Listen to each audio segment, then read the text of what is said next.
excuse me, I say happy gratitude day because a lot of us here in the United States have just got through celebrating Thanksgiving. There's a huge controversy, and this year what came to me is just to tell people happy gratitude day, happy turkey day. To to me, I celebrate on this day not for the events that took place, although I'm not dismissing them. I'm not taking them for the things that took place, but I am celebrating because it is a time in the United States where the majority of the world has gratitude for the things in their life, have gratitude for their family, friends, experiences, and challenges that they've made it through. It is a time for remembrance of loved ones as well. So I say this is a period and a time of gratitude. When that energy is in the air, to me, this is a really good time. For those of you that are having a hard time, God bless you. And, healing, and my heart goes out to you. Just a little tiny piece. I got to keep some for myself. So, you guys, I hope things are going well for you on the gratitude day. So, I was listening to a video, which I'm going to post it after this, but I wanted to kind of get this out while it was coming.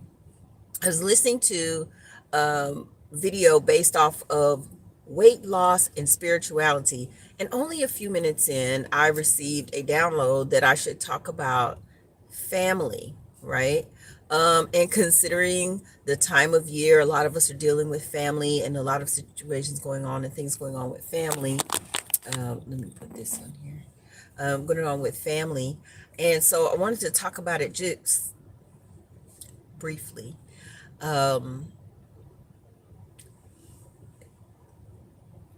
Those of us that feel certain ways about our family members, or have had certain experiences through life that were maybe unpleasant and very challenging in our life. Some of us have held on like to those unpleasant experiences, as well as some of the pleasant experiences, wonderful experiences.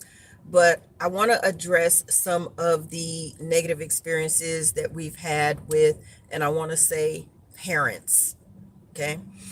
And a reason why I'm addressing this, whether your parents are biological, whether they're adopted, whether they're friends that became family, whatever the situation may be. But during your childhood and during your upbringing, this is what's coming to me. And during that particular upbringing, sometimes what happens is we don't think as children, when we are blaming our parents for certain unpleasant experiences that they are providing for us. A lot of them, this is their first time being a parent, especially if you're the oldest, right? It's their first time being a parent. And so they are doing the best they can with what they have. Just like with anything in life, when somebody tries to tell you what to do with something that you possess or you own, sometimes you choose not to take that information, or that wisdom from people because you want to have the experience for yourself. I think there needs to be a period of grace, right now. If you're an adult and you're watching this, I'm going to encourage you to have a period of grace for family members or parents, during family members or parents during this time. Go ahead and have a little grace. And the reason why I say have a little grace is because if you are now a parent, you will understand what I'm about to say. It's your first time being a parent, and your kid, your child gets to see every mistake that you make as a parent. They get to witness everything that you fail at, every challenge that you face. They get to see when you're up and when you're down, when you're irritated and when you're loving. They get to see every aspect of you that many other people don't get to see, right? So, because they are the child, they grow up unconditionally, right? When you were a child, you grew up unconditionally. Parents are there to guide you, right? So what happens is they indoctrinate us with what they have learned was best for them or worked for them. And sometimes they even indoctrinate you with things that don't serve them, but they they learned it in the upbringing of their childhood. Hopefully it's making sense. So sometimes those parents, right, or us as parents, we hold on to those things that are no longer serving us. Sometimes that information is outdated, like things that they did back in the 20s, in the 30s, in the 40s. Some of it's relevant, but some of it is no longer relevant. A lot has changed. I mean, we're living in 2025, right? Things that I did with my children, I don't do with my grandchildren. And my parents, I used to say to my parents when I had my children, wow, you treat them so good. They got all this. How come I didn't get that? Right? Because they're in a different place. And now that I am a grandmother, I understand, because now my children are saying it to me and I'm saying to them what I said before. Well, when I was a parent, I feel like I did pretty good. My kids are like, I love you, mom. And my children, I am so blessed that my boys have granted me grace. They've granted me grace, right? And I'm glad that they granted me grace, because I did, y'all. I fucked up. I made a lot of mistakes along the way as a parent. In my latter life, I began to, with they're grown sons, but they always gonna be my babies. With my grown sons, I began to have conversations with them. And I started to, because I was healing in my place, I wanted to help them to heal anything that I had done, right?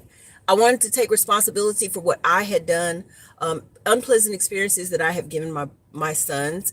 We also revisited pleasant ones, but I just want to go in and tackle that, and not to be hard or beat up on myself or anything like that. But I want to know what truly affected them. And if there is a way that they can speak to me in a safe environment and get that off their chest, then here's an opportunity for me to not make excuses or explain, but to answer questions and to apologize. Because one thing that I learned along my journey, somebody told me once, I was in a romantic relationship, right? I was actually married to the person, and they made this comment, and it really stuck with me. They said, I really didn't hurt you that bad. Now think about that for a minute.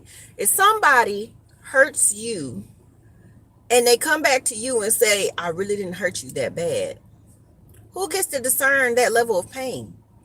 I had another ex-husband who came, and we were having a conversation. This was after we were divorced, and we were just clearing the air, because like I said, I was going through this healing thing, and I was like, I wanted information. And he made the statement. He said, well, I didn't hurt you. Thought I hurt you. I didn't hurt you as bad as the other person hurt you. Well, who gets to discern that pain? And I told him, you don't get to discern who hurt me more. As a matter of fact, you were the one that hurt me more. But I'm fine now. I'm grateful for the experience, because without it, I would not be who I am today. Therefore, a lot of people, going back to the family and the parents, right? A lot of people, when we grew up, especially I was born in the 70s, right? There's a couple of videos that have popped up, and they say, the video I watched yesterday said, it was a younger generation who said, why didn't y'all use sinks? Why did y'all use water hoses? And this lady from my generation comes back and she goes, we didn't use sinks because you had to use a water hose because you could not go back into the house. And if you went back in the house, you might have to stay in the house. And if you stayed in the house, or you go in the house, you interrupt, you might not get to come outside the next day. We had to survive. We had to take care of ourselves. We had to save our little money, put our coins together. We had to create our own fund, right? Those are things that we had to do. Now, some people can say that could have been a sign of neglect, right? But again, our parents were doing the best they could with what they have. So in this November, on this gratitude time, this is what I would like for you to think about. Who in your life, in your family, Maybe you had an unpleasant experience with them. Who or what is something, and I'm not talking about things by force. I'm always going to talk about things by choice, right? I want you to think about who in your family, right, had a hand in your upbringing and your raising, which now that you are an adult, you can look back and say, you know what? Even though they made mistakes, they did the best with what they had. And in lieu of standing in being a victim of the childhood not being perfect, why not just have a outlook of, you know what? This person did the best they could. That was a guide. The beliefs they had, that was a guide. Now it's up to me to make the choice on how I want to live my life. And although some of the information they gave me was great, some of the information they gave me is no longer relevant. So I hereby release that in love, and I'm grateful to have that gratitude. Then I want you to turn it back on yourself, right? Went to a retreat in Hawaii, and this is shout out to Belinda. You have to learn how to turn things back around on yourself. When you turn it back around on yourself, look at the mistakes that you made in your life. Look at the choices that you made on your life, right? So imagine having to make these choices for somebody else in your life, and you don't have a clue. This is how your parents felt, right? Some of us started very early. I was a teenager. I was a teen parent. I sure as the hell didn't know what I was doing, right? But I did the best that I could with what I had. So now, because I went through that journey, my grandchildren have the benefit of getting this version of me, right?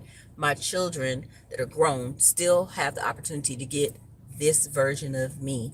I don't mind listening to my sons, talking to my sons, helping them through any experiences from the past that are important to them that maybe I don't remember. Apologize to your children. Apologize to your children. I cannot say that enough. That was another one of the greatest spiritual gifts that I ever gave myself and gave my children. Apologize to your children. If they say they hurt you, don't get defensive and be like, well, I just did. And don't start making excuses. Just apologize. Tell your child you love them. And you know what? I apologize. Not, I apologize, and I just did the best that I could, and you don't understand, during this time I was trying to pay bills and blah, blah, blah, blah, blah. No. When you hurt somebody, two things. One, I apologize. I apologize means I'm sorry that I did what I did to hurt you, and I'm going to do my best to not repeat that offense ever again. I'm sorry means I am empathetic for your situation, although I cannot change it. And then you can say, I apologize and I'm sorry, right? So apologize to your children, apologize to your loved ones. If you've healed through something and you realize that you were wrong, if you have an opportunity, go back, and it's okay. Go back to those people and say, you know, during this time, my bad. I am so sorry. And some people are like, I didn't even think about that, or that spiritual obesity, right? Shout out to Coach O who taught me that that term, spiritual obesity. That spiritual obesity is going to be helpful to you when you are getting ready to let go and release. And remember, anytime you let go of something, you must replace it with something that is going to be loving, not only to yourself, but something that people will see, that will shine outwardly to you, that they can receive also. Be a wonderful conduit for this world. I love you. Have an awesome gratitude day. It's back to be live. Love y'all. Bye.